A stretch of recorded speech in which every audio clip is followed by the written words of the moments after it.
Island hopping tour sa Boracay for only 800 pesos. Sulit ba talaga? Tara, let's find out. 800 pesos yung pinakamurang island hopping tour yung nahanap ko. Yung iba kasi 1,200 to 1,500 per pax. Usually sinusundo yung mga guests from their hotels, dadalhin sa may loading bay at magre-register. And by the way guys, only transact with accredited tour operators dito sa Boracay para maging legit at safe ang inyong island hopping activity.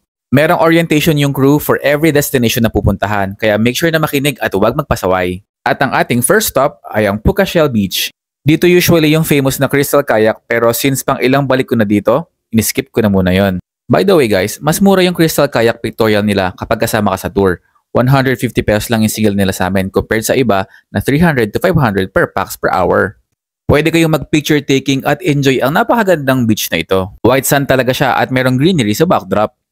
Ako lang ba o talagang masarap kumain ng ice cream sa beach?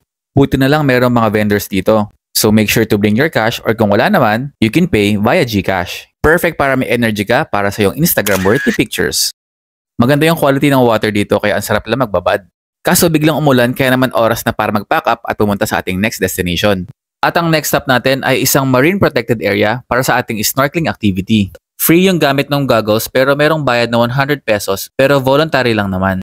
Akala nyo lang wala pero promise sobrang dami ng isda. I'm so happy to see a breeding sanctuary for fishes and marine resources. Kaya naman sulit na din yung 100 pesos para ka na ding tumulong sa conservation ng area na to. At after nyong mapagod sa paglangoy-langoy sa dagat, ang ating next stop ay isang isla kung saan tayo kakain ng lunch, Unli buffet style.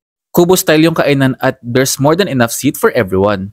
Lutong bahay Pinoy food yung sineserve kaya naman I'm so happy because sobrang na-miss ko to dahil galing ako ng abroad. Honestly guys, simple lang naman yung food pero masarap lalo na yung inihaw na bangus at menudo tapos may fried chicken pa kaya naman para sa akin, sulit na. Unlimited buffet style pa yan. At after nyong mabusog, kayo naman ang gagawing sinigang. Pwede nyo nang ma-experience ang relaxing kava bath kasama na rin yan sa binayaran ninyo.